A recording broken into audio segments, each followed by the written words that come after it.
emosi ngono kuwi atiku keronto-ronto lho Mas. Apa iya to? Sampean manungsa sing paling bagus dhewe sing tak sayangi kok dikonokno ngono lho Mas. Atiku loro Mas. Ati ku kene. Kene iya saking abote lho Mas. Nek kene ku atos. Mas. Apa? Mosok sampean yo seneng karo bocah kuwi? Aku tidak akan menduakan cintamu. Lho tapi sampean Aku tahu kamu pasti akan marah. tapi sampean Jangan kau berkata yang tidak-tidak. tapi sampean Apapun. bar apa to kuwi, Mang? Tak kukur-kukur. Edan iki kanca. Mien tak kukur.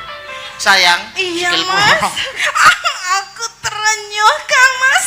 Aku tersanjung Kang Mas. Sampean paling meromantis sendiri Kang Mas. Aku merasa GR Kang Ya. Mas. Aku nesano sampai dikono neng ngono mang Kang Mas. Hatiku keronto-ronto lo Kang Mas. Aku sesuai gila karo kowe. Mas, aku yo dikono ngono to Mas. Ngapi?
Bawana kebak angkara. Donya ketaman pepeteng. Kaya-kaya ilang tak beting kautaman. Manungsa saya tebih saka piwulang suci. Dayaning pepinginan tanpa mikir kautaman. Temah milik gendong lali. Akeh wong kang dadi korbaning watak angkara.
Ya jagat, ya dewa, ya bathara.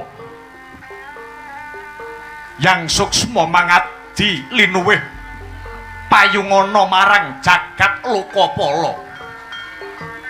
Duh, Kanjeng Rama Panemban. Kanjeng Rama Panemban Begawan wis rawa. Sak rawuh paduka Kanjeng Rama Panembahan ing Ndeder Penyu keparenga kang putra kula pun Danapati ngaturaken pangabekti mugi kunjuk sandhap padha paduka Kanjeng Rama Panembahan Begawan Wisrawa. Awit 6 Astuna Masidam Sekaring Bawana Langgeng. Ya nggir, anak Prabu Danapati banget panarimaning pun bapa agawe bombong Birawa jroning galih Gambira Marwata Suta jroning nala. Nora liwat pangestuning pun Rama wae tampanana nggir Danapati. Inggih. Gorawalan anggen kula mundi kapetekaken wonten ing Jaja rumeketing Wardaya miwahana rah daging kayuwanan. Kejawi saking menika duh Rama Panembahan ngawuningani rawuh paduka wonten ing Lokapala menika prasasat lumaku ing wanci pangklong kepapake ngobor 1000 padang tetrawangan jagatipun kang putra kula pun Danapati Kanjeng Rama. Lho kosik anak Prabu ya gene paduka anak Prabu ngendika kang kaya mangkono. Nggih awit inggih namung paduka Kanjeng Rama Panembahan ing Ndeder Penyu ingkang badhe lan saged dadya srana kasembadaning sedya ingkang putra ing Lokapala Kanjeng Rama. Ya, yen pancen kaya mangkono, mbok menawa ana babakan kang kudu mbok andharake marang pun Rama, enggal matura nggir bocah Jentara Danapati ya Danaraja.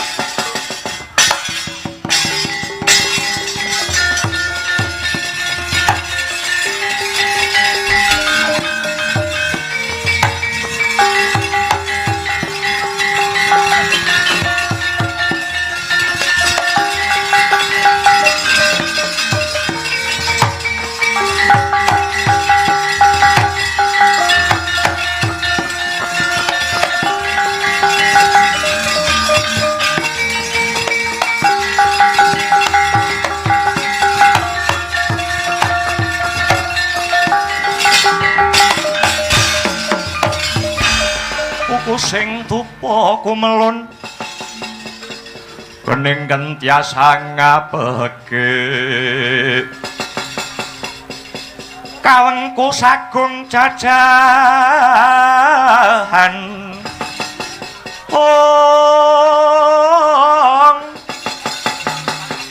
nanging sanget hangiki pisang resikane Koputara kang hanjok saking ati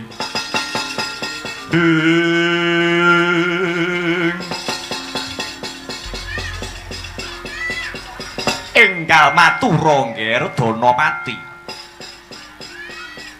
sipating wong tuwa kaya pun Rama iki ndarbeni kewajiban marang anak ya kuwi sepisan paring asma kang becik marang anak ewadene sing angka 2 kewajibane wong tuwa menyang anak ya kuwi minterake anak nganti tekan dewasane. Lah dene kang pungkasan lamun wis ngancik titi dewasa tumuli golekake jodoh marang putra. Mula kang saka mangkono, nggir. Yen to pancen jeneng sira Danapati andarbeni gegayuhan, ana paribasan anak polah bapa kepradah. Tartamtu wae pun bapa ing Ndeder Penyu, ingkang samapta ing gati sawega ing diri. Sakwanci-wanci tinangisan dening anak Prabu Danapati. Waduh, Rama Panembahan. Senadyan to kula dereng kasembadan matur dumateng ngarsa paduka, kula sampun anggadhahi kapitayan. Danapati sampun anggadhahi kapitayan bilih nering sedya kula gegayuhaning putra paduka ing Lukapala tartamtu badhe kasembadan waton paduka Kanjeng Rama Panembahan ingkang jumangkah waton paduka Rama Panembahan ingkang kumrembyah. Danapati matura marang pun Rama, jeneng sira kuwi duwe sedya apa? Rama Panembahan, ancasing sedya kula boten sanes ingkang putra kula pun Danapati kepengin mungkasi jejaka kula, kepengin nambut silaning akrami kamangka ingkang dados gegantilaning manah kula. Mboten sanes nuwun inggih putri saking negari Ngalengka atmajanipun Prabu Sumaliraja ingkang asesilih Dewi Sukesi. Duh Rama Panembahan,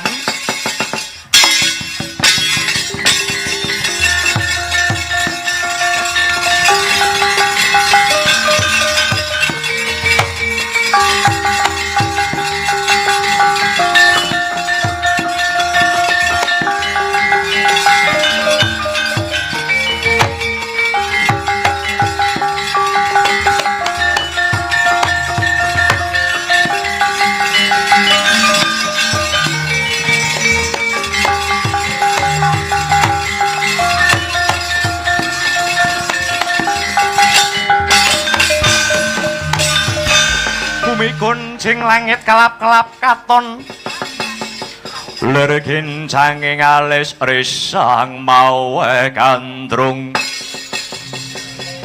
sabarang katulu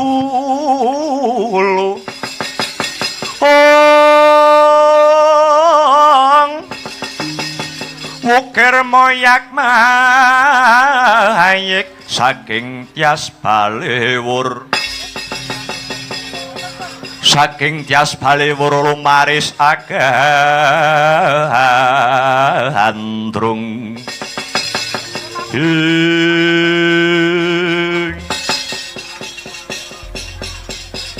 Ya jagat ya dewa ya Bathara.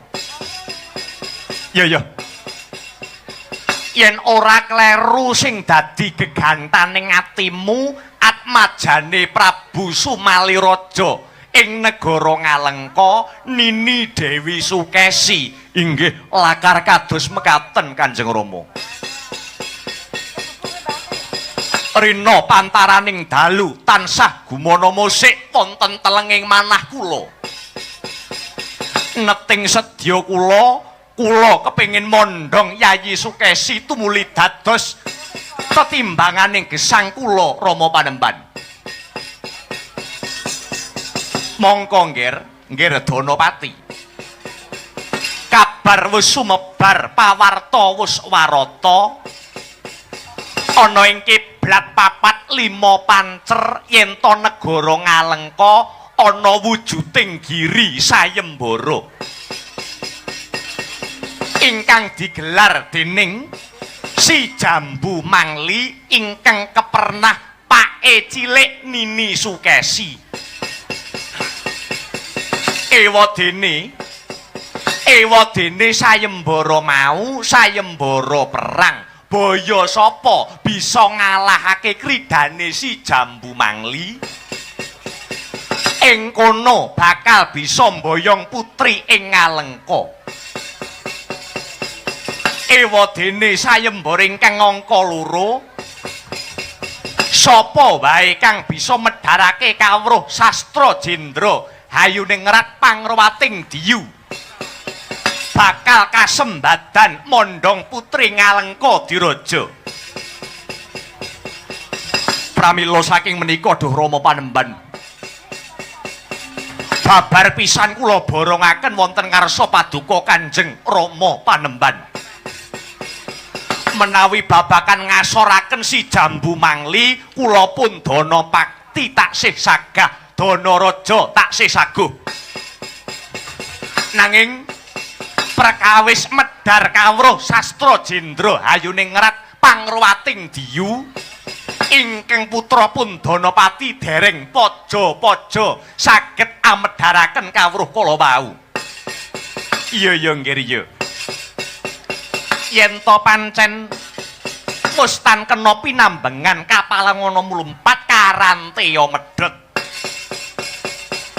Dina sakmengko pun Rama saguh minangka dadi cundhaka tumuju ana ing praja Ngalengka. Iki wis dadi niyate pun Rama Begawan Wisrawa nggih.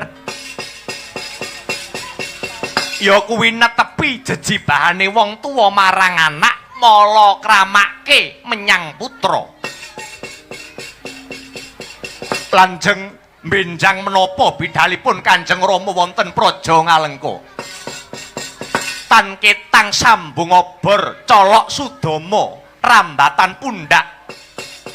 Pun bapa bakal budal dina iki nggih Danapati.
carita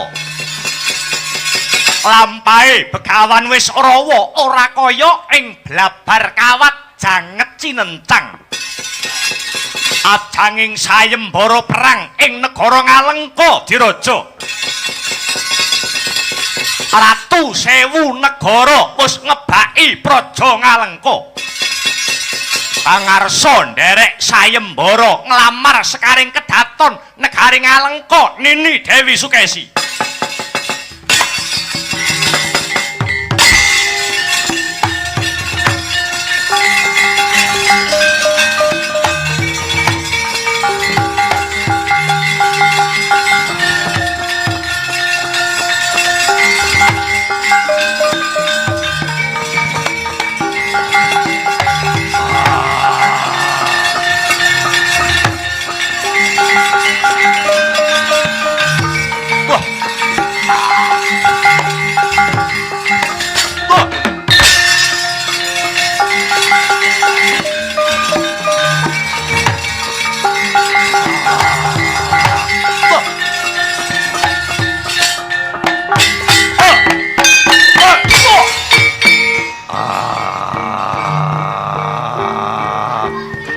Patih negara Ngalengka diraja ya iki Jambu Mangli aku.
ayun jambu manglikara rupa mangesos kadyangin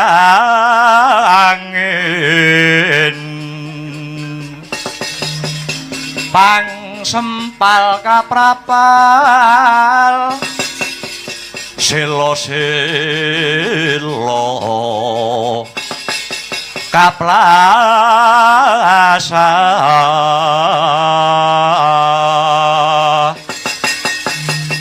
satu lumayu mangungsi kagiat kagudo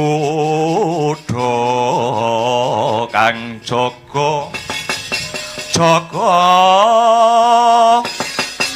bumi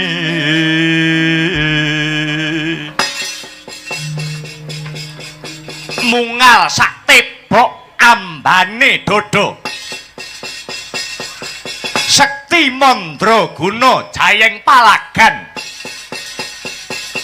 bilih tanding boboting ayuda punika to warnane senopati agul-agul nagari Ngalengka diraja kekasih Raden Harya Jambu Mangli raseksa go ngaluhur netra mencorong pindha mripating singa kluwen grana mungal nyantik palwawaja rangah lir parang curi rikma gimbal gembel mudal madul kulune ngasta pindha tarulata ingkang tuwuh ing nyimbaning gunung dasar sembodo sumbut kelawan dedapurane nalika semana pos aglar aning blabar kawat janget cinencang ajanging sayembara perang pos samapta Raden Harya Jambu Mangli kawis tinggal dampyak lampahing para raja lan narpati ingkang samya mupu sayembara Raden Harya Jambu Mangli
Tata Pandhawa tata gati wisaya ngendriyaksa sara marupa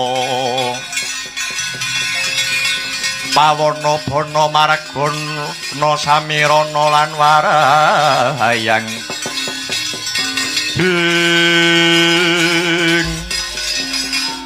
piye ora nduga mana jebul semono dedeke Jambu Mangli layak to layak wani ngedekake sayembara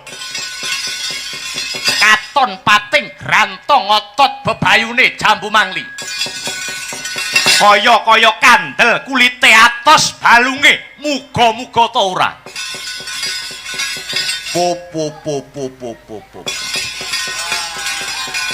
tak kira ning rombonganku iki aku wis klebu lemu-lemune wong gede-gedene wong bareng ana sak ngarepe Raden Jambu Mangli tinemune jebul ora ana sak kuku irenge piyuh pop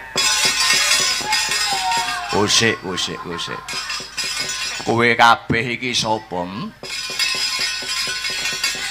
Ditepungake. Alatu saka negara Parangake jejulukku Prabu Parangkusuma.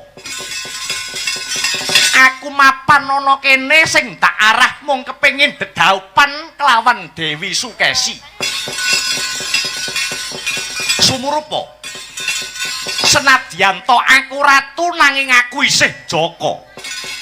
Isih lamban ora duwe garwa prameswari, ora duwe selir. Aku durung nate seneng karo sawijining wanodya senadyan aning negaraku akeh putri kang Sulistya warni nanging siji wae ora ana sing tak pilih. Jambu Mangli mula enggal ulungna Dewi Sukesi marang panjenenganing ingsun. Ora-orane tumiba ana ing parang curi nanging bakal tumiba ning kasur babut dadi garwa prameswari. Jambu Mangli. Apa wis mbok petung kanthi ganep, mbok teliti kanthi pramati?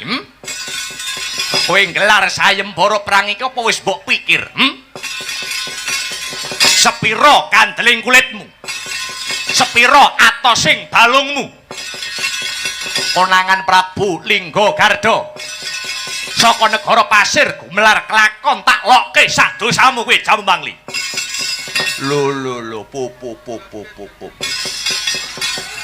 Jambu Mangli. Apa kowe ora ngerti kondangku? Jejulukku Prabu Alpan Gendhik.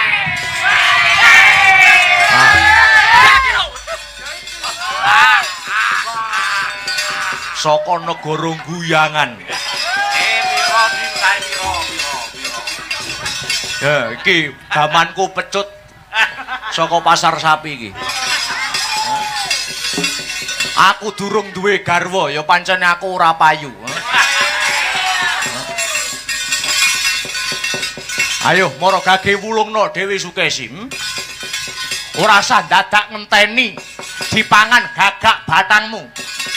Njaluk inten Mas Berlian pirang gerobak tak sembadani. Waton aku bisa mboyong Dewi Sukesi. Ora susah kowe kabeh padha pamer. Ora usah padha pamer kadigdayan, pamer derajat kang sarta pangkat lan pamerake ing bondo donyamu. Aryo Jambu Mangli ora bakal gigerik wuluku sak lomba, ora bakal iduku tak jilat maneh. Sapa wae ratu apa satriya kok wis wani munggah blabar kawat janget cinencang. Tegese wis wani ragane ngatang-atang dadi batang. Iblis laknat. Sumbarmu kaya wani dilat wesi abang. Jambu Mangli, piye? Mara gage seblakno dadamu. Aja mung maju ijen kroyoken ora bakal tinggal loncat.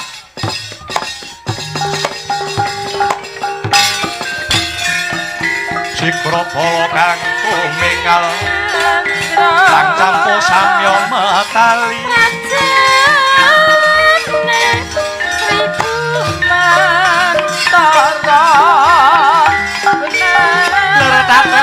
sing godhong ganyang bong mangun cani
Raman metone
tuwe Jambu Mangli.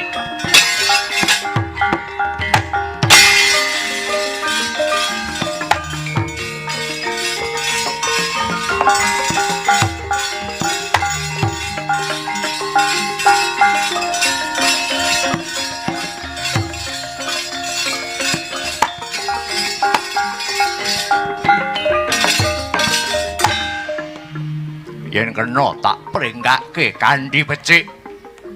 Mundura yen pancen kowe isih kepengin dawa umurmu. Ora bakal mundur yen durung dadi kuwanda. Cobanen kowe.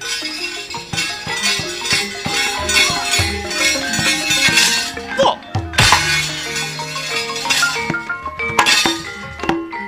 But.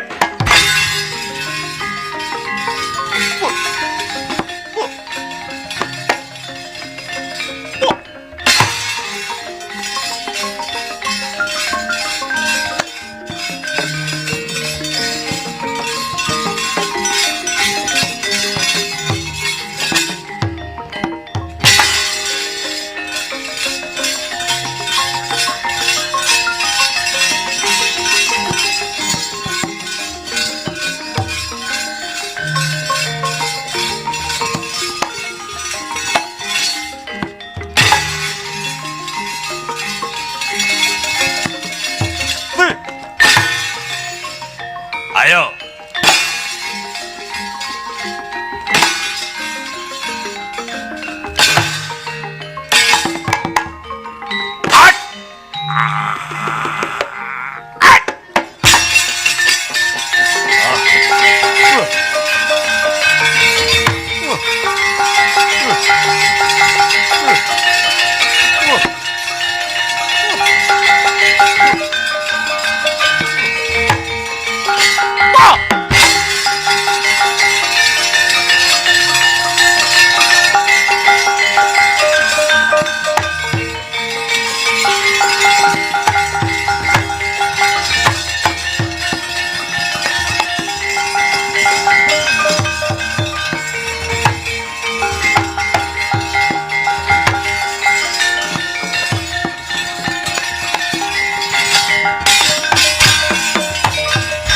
Pandhawa tata katiwisaya Indriyaksa Sara Maruta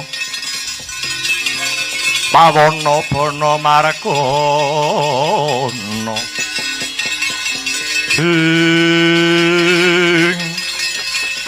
Ayo kegeden gluduk kurang udan kowe Ratu Sewu negara padha kasesering jurit pancen tak jarak Jambu Mangli gelar sayembara perang iki sedyaning atiku aku kepengin sapa wae sing kelakon dadi bojone ponakanku Nini Sukesi pancen wong sing sekti mandraguna pilih tanding jroning jurit Jambu Mangli ngadani sayembara perang iki aku uga kepengin labuh bekti menyang negaraku Ngalengka Diraja supaya ora dianggep enteng kelawan negara manca.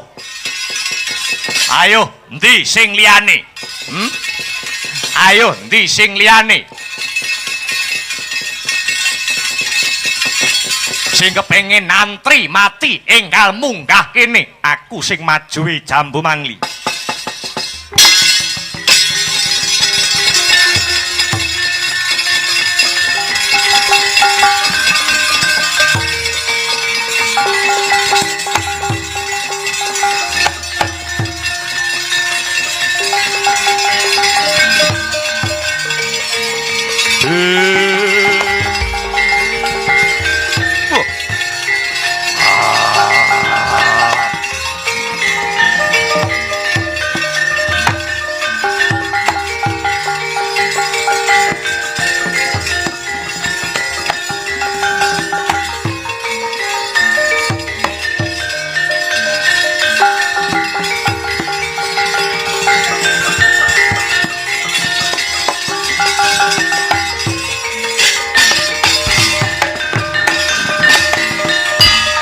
Pandhita Kinarya wangsit pindha kumbang ajaping tawang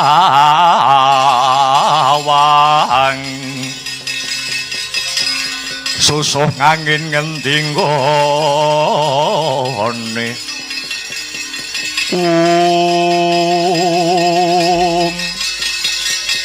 Beladalah nitik saka busanane iki wujuding Brahmana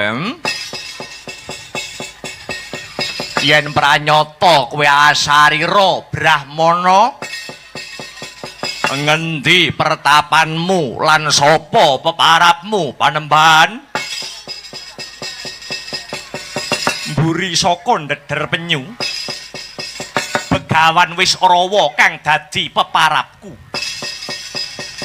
ayo Jambu Mangli kowe aja kakian bebangal Begawan Wisrawa kang bakal ndepani sayembara iki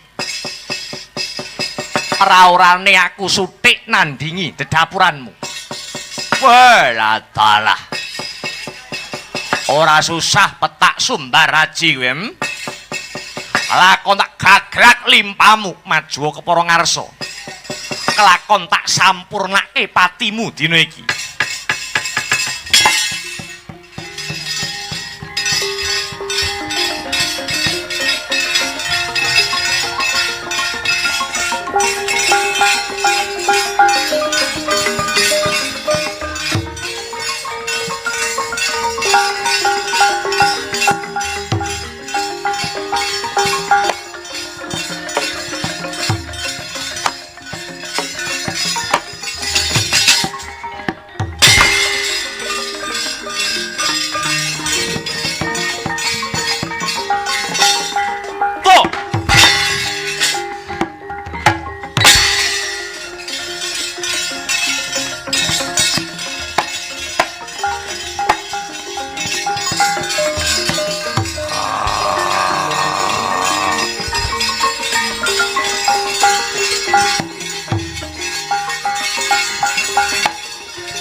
rumaos kasesering jurit sang Begawan Wisrawa.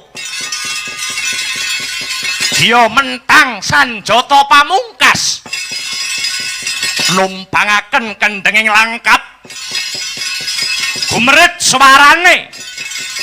swaraning Gendhewa natas jojo tembus jantung butul walikat rebah depane lemah gugur sang Jambu Mangli.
Mati aku. Wisrawa. Nadyan aku kalah ning rasaku bombong. Ing atase ana pendhita kesinungan kasekten kang linuwih. Aku percaya marang kowe bisa ngreksa dadi payung pengayomaning ponakanku Nini Sukesi. Wis rampung darmaku kanggo praja Ngalengka diraja iki. Mandya ucapku, mandya ucape Jambu Mangli. Panembahan Begawan Wisrawa, muga-muga salah sawijining tedhak turunmu besok. Ana satriya kang nutukake lelabuhane Jambu Mangli. Ya kuwi duweni rasa labuh dharma marang praja Ngalengka. Lan tansah ngreksa kayuwananing praja adhedhasar kautaman Begawan Wisrawa sineksenan jagat saisine.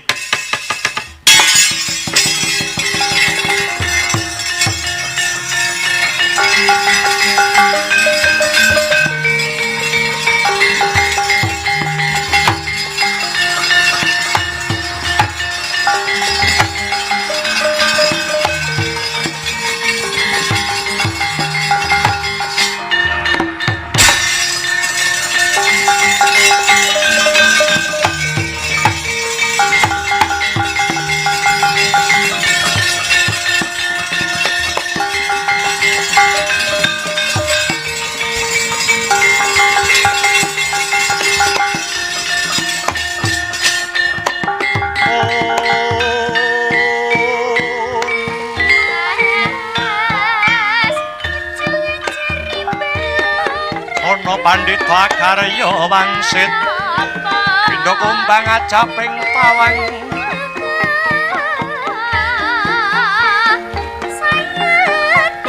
susuh angin ngendi nggone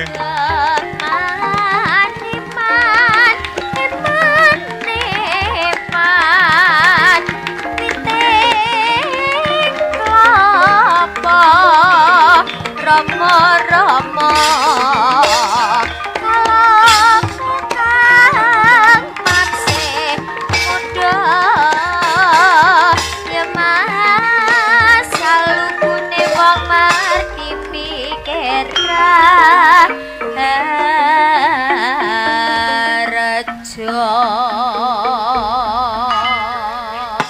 palugon laguning lekas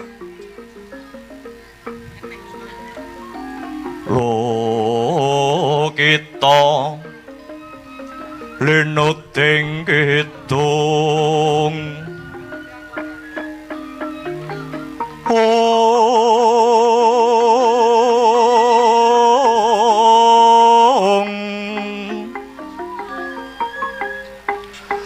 kadung kadereng hamomor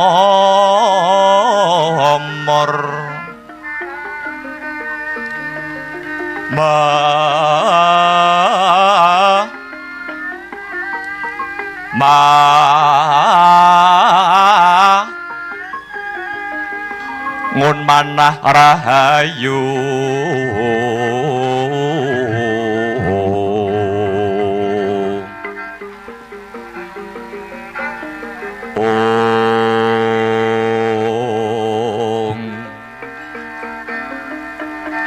ayu ana tanah golong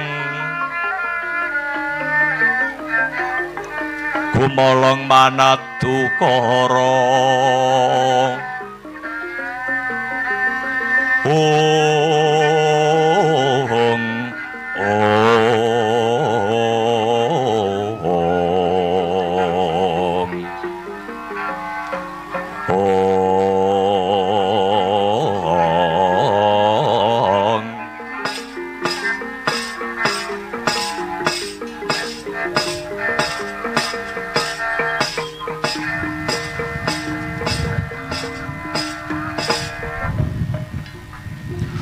Kakang Panemban tuhu paduka ingkang saged ngasoraken kridanipun adi kula pun Jambu Mangli.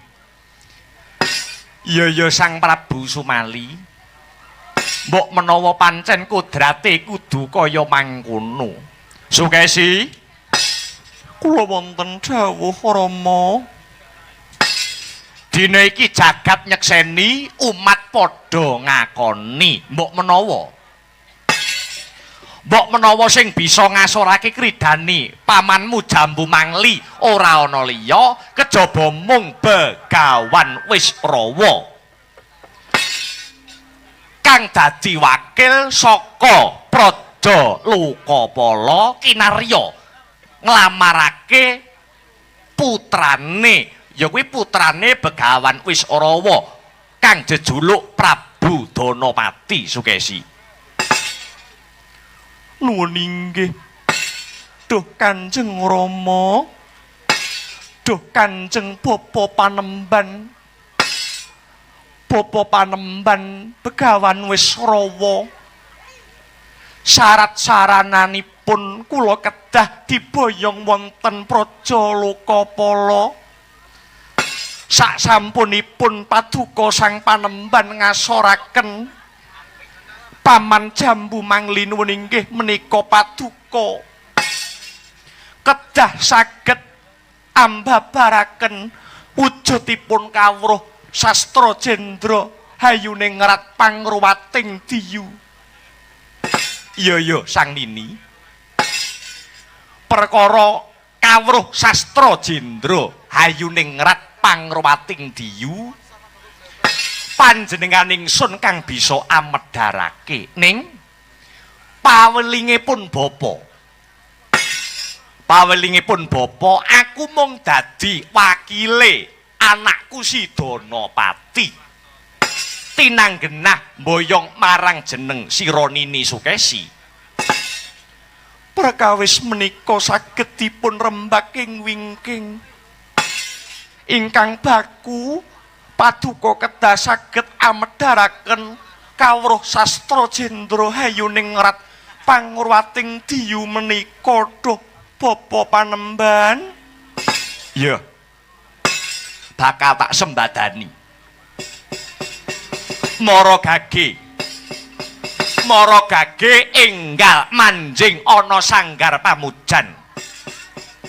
Bakal sun wedharake kawruh Sastra Jendra Hayuning Rat Pangruwating Diyu iki. Sukesi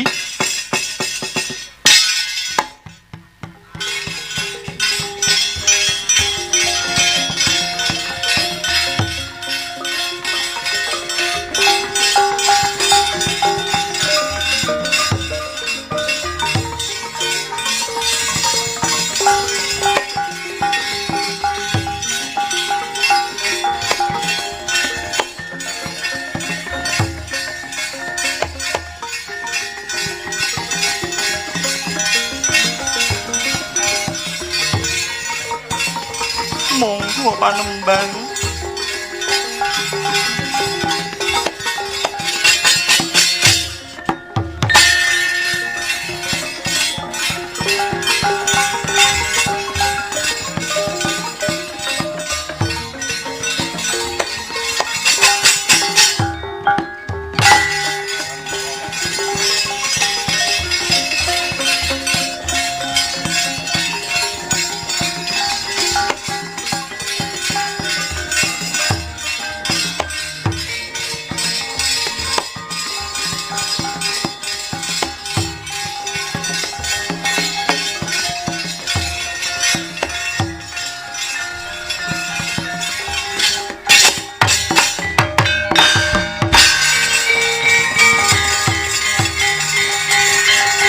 Heneng-heneng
Nini Dewi Sukesi sumurupa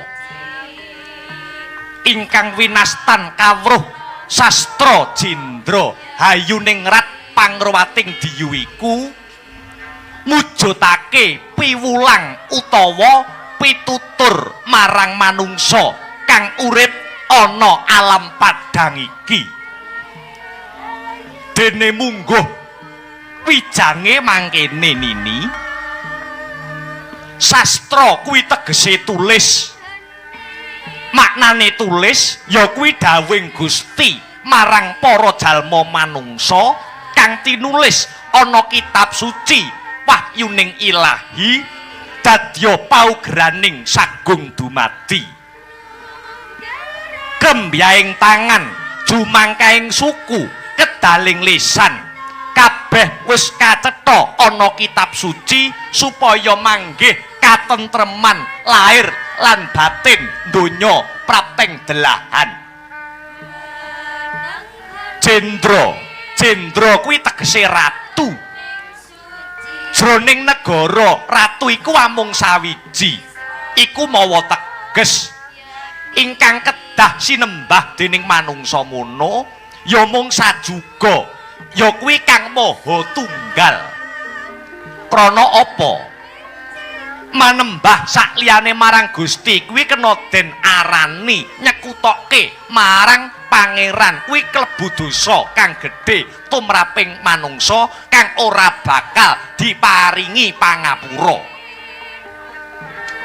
Sabanjure hayu kuwi tegese slamet.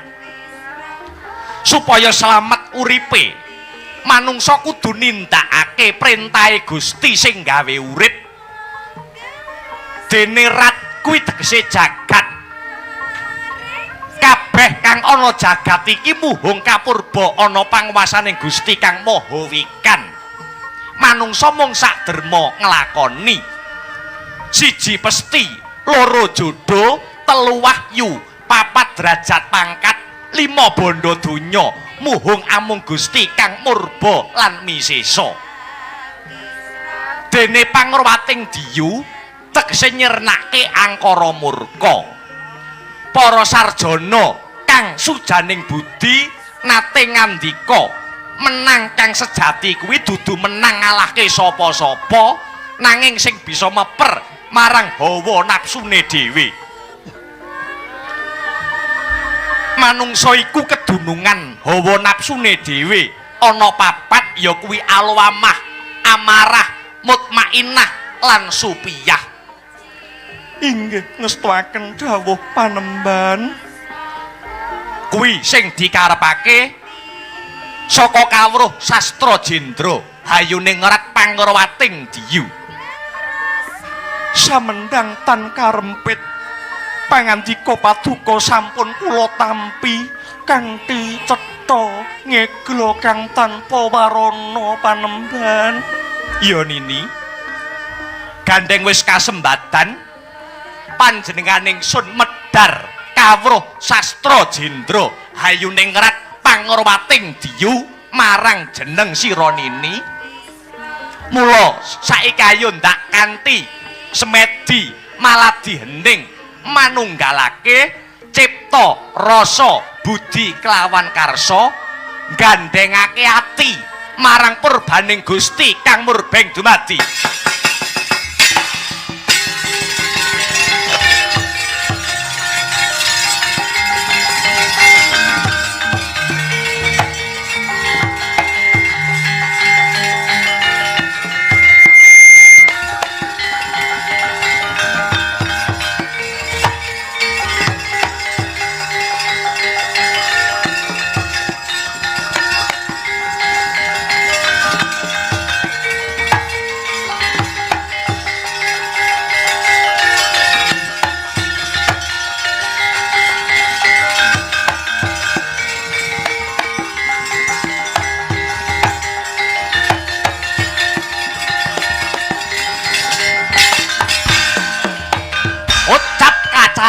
Nalika semana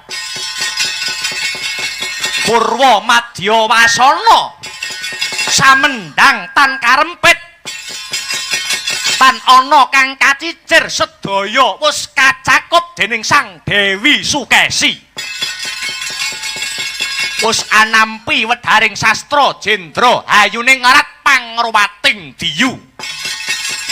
Hambabar sorot pepadang Dewi Sukesi sumunar mawa cahya.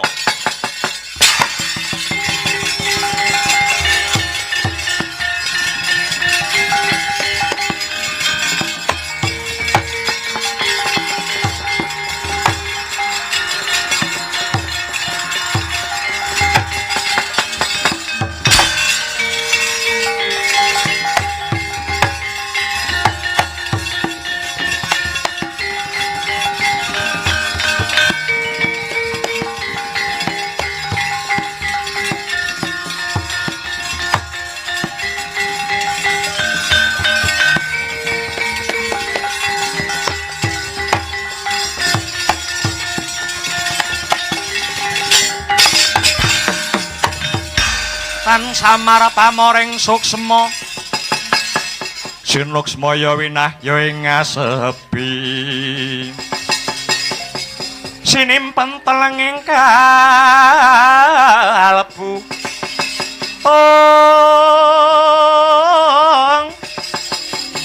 pambukaning warana tarlen saking liyep layap ing aluyut pindha pecating supena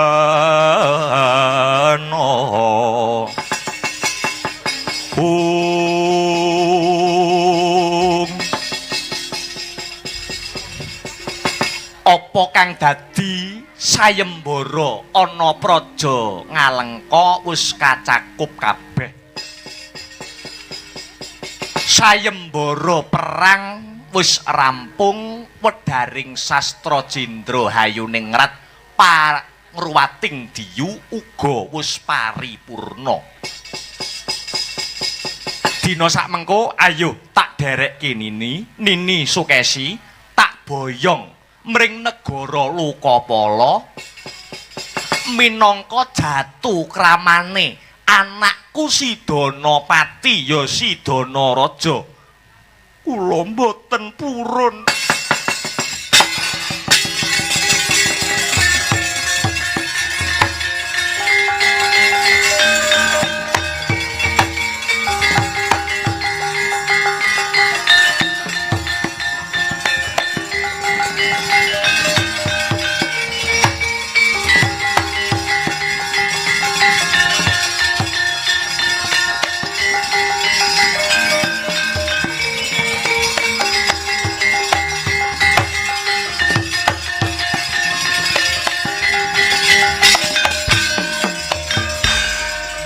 Panembahan kula sagah nderek kundur dhateng Lokapala.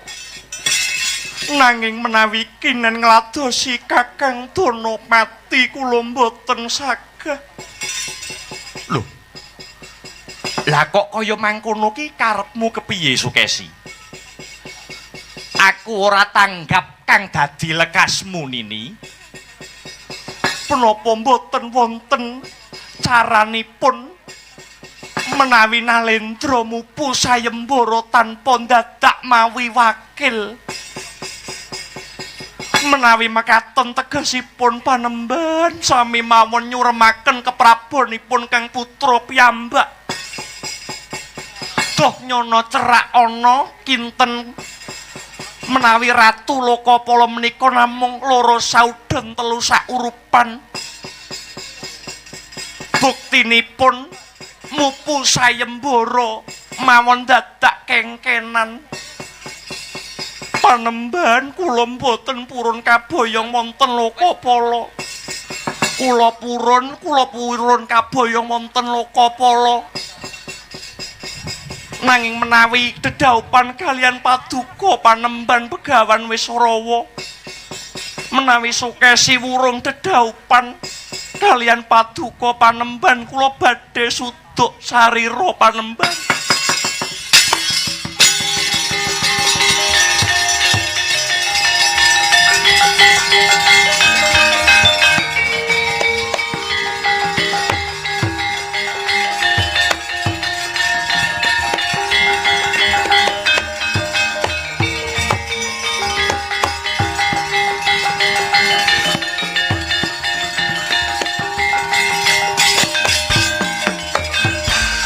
Nini Sukesi sumurupa jeneng sira Nini kaboyong marang Lokapala mono saperlu bakal tak dhaupake kelawan putraku Nalendra Lokapala dudu kelawan Punwa dhewe.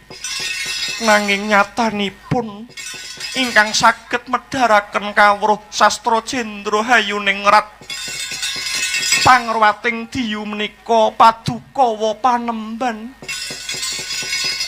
Kula kedah netepi tetembungan kula ingkang kula suwitani nuwun inggih ingkang saged amedharaken kawruh sastra Jendra. Wa Panembahan wis rawa. Kula aturi nampi katresnanipun Sukesi Panembahan.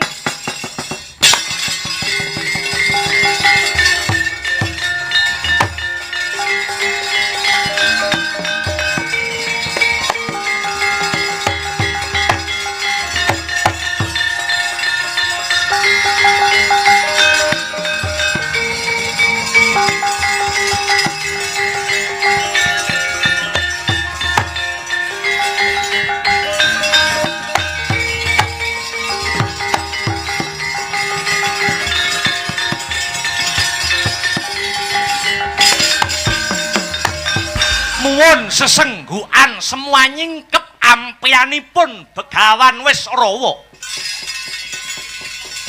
Temahan saya amimbuhi endahing warna.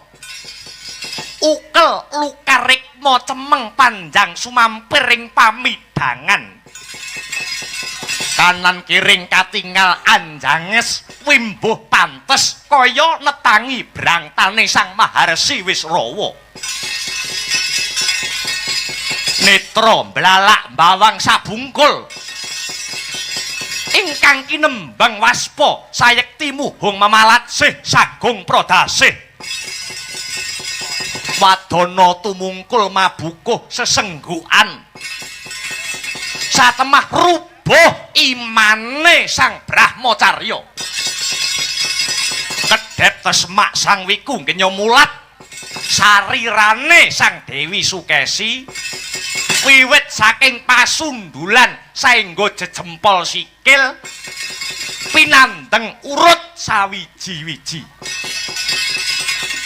Wauta dangune dangu Sang Begawan wis rawa katetangi hardaning karep jati-jatine Sang Begawan wis rawa wis kapandhuk beda ring asmara.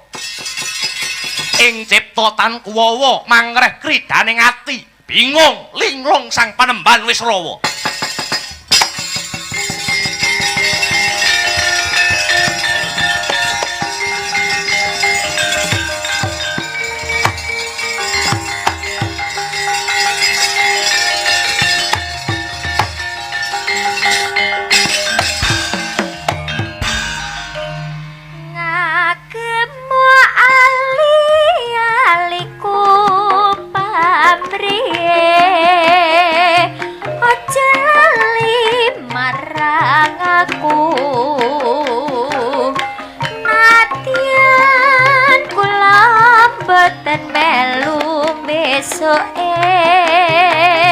ngelingono ladenku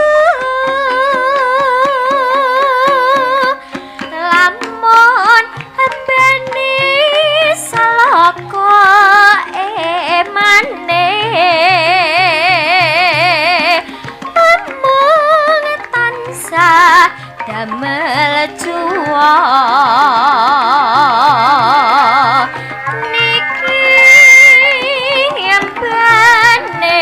kencono pamriye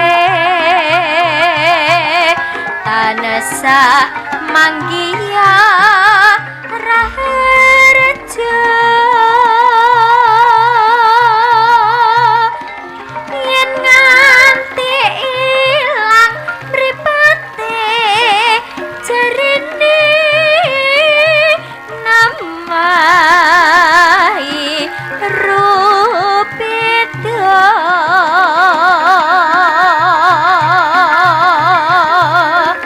yen nganti tinggo wong seje besoke wis mangsa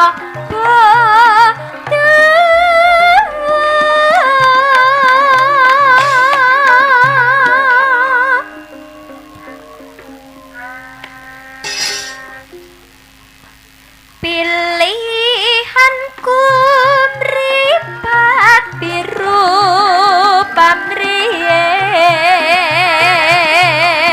mresulistya ingkang warni yen katoni siatiku besoke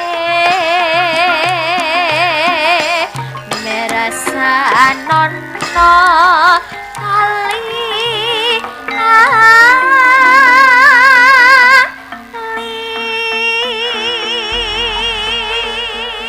Sukesi kula wonten dawuh Panembahan maksih sangga runggi rasane ngati sayektine apa wis lair trusing batin anggonira pasrah jiwa raga marang Begawan wis rawa. Napa ginanipun dadak Sukesi matur lelamisan to Panembahan? Menapa paduka Panembahan boten saged maos isining batosipun pun Sukesi? Nimas jejimating tilam sari esemu kawasa ngrabasing telenging kalbu temah kanyut kalimput kaprawasing asmara jana loka prapting delahan ora ana wanita kang sembodo leladi marang Wisrawa kajaba jeneng sira wong ayu Sukesi. Panembahan bombonging manah kula mirengaken aruming tembung paduka pindha sekar melati yekti kawasa mbengkas pepetenging ati. Nini Sukesi, tak bobot sepisan maneh. Apa kowe ora gelo nampa katresnaning Begawan Wisrawa? Ingkang kula gelani menika menapa lho Panembahan? Aku iki wis tuwa lho Nini. Mbok ampun ngendika ngaten to. Katresnan kula menika mboten winates ing umur sarta derajat kang sarta pangkat. Yen ngono, lahir batin anggonmu tresna marang Wisrawa. Oh, Sukesi. Ayumu lahir trusing batin. Inggih Panembahan. Mbok monggo to Panembahan, mbok enggal kados pundi mekaten to Panembahan? Enggal pinarak napa kados pundi? Aku ki gumun lho. Kanca-kanca wis bengi kaya ngene kok ya ora ndang turu-turu ki piye ngono lho. Sing nabuh sapa? Wisma ndi? Wisma Puja. Oh iya. Ya. Wis yah mene kok panggah nyanyi-nyanyi ae. Padha isih melek ngono lho. Sore lho. Sing nabuh sapa? Panembahan wanciyah meten ngaten niki ibarat dipun ibarataken gending. Gendingipun menika sampun patalon cucur bawuk. Minggahipun Sri Katon saka tembung asrine wis katon. Temah minggah ayak-ayak. Ayak-ayak menika werdinipun napa to Panembahan? Ayak-ayak kuwi saka tembung yak-yakan. Monggo Panembahan nggo ayak-ayak nggo. Diwiwiti napa lajeng terus sampak ngaten mawon kula nggih remen. Sampak gek kendange seru, balungane rusa kempul kenonge nuntun. Jan swarane sopik geng pek geng pek geng. Panembahan ampun gumujeng kemawon to Panembahan. Monggo kula dherekaken mancing tilam sari.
Manjing tilam sari nenggih risang kekalih.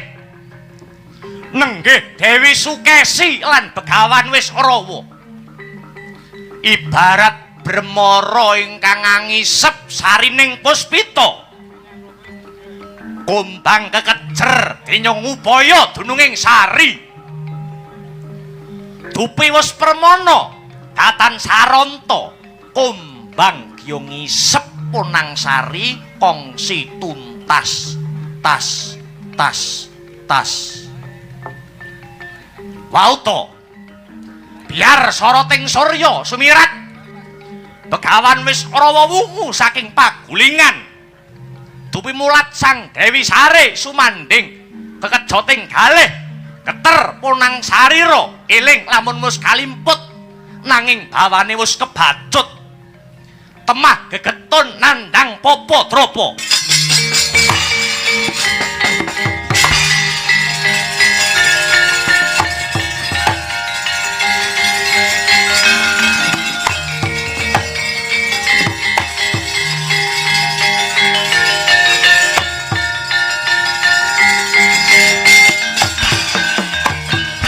Acarita wohing katresnaning antaraning Begawan Wisrawa lan Dewi Sukesi mbabar putra wonten sekawan ingkang pambayun apaes raseksa setengah manungsa den paring asma Raden Rahwana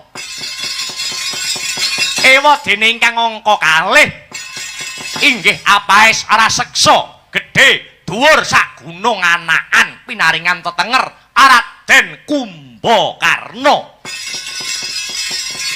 Ewadene ingkang angka 3 awujud satria ingkang bagus turya cakra ingkang pinaringan tetenger Raden Gunawan Wibisana. Ewadene ingkang wragil mijil pawestri pinaringan sesilih sarpa kenaka kocap glising kandha ringkesing carita putra pambayun nenggih Sang Rahwana wis sinengkake aluhur jumeneng nata wonten negara Alengka diraja jejuluk Prabu Rahwana ya Prabu Dasamuka duweni watak angkara murka manuh wani bradat utawi nyidra garawane Sri Rama Wijaya nenggih Rekyan Sinta mangkono kang rayinipun Prabu Dasamuka nenggih risang Raden Kumbakarna senadyan wujuding raseksa suprandene anggayuh utami tansah angareh-areh lan ngimutaken keng Raka Prabu Dasamuka murih raharja.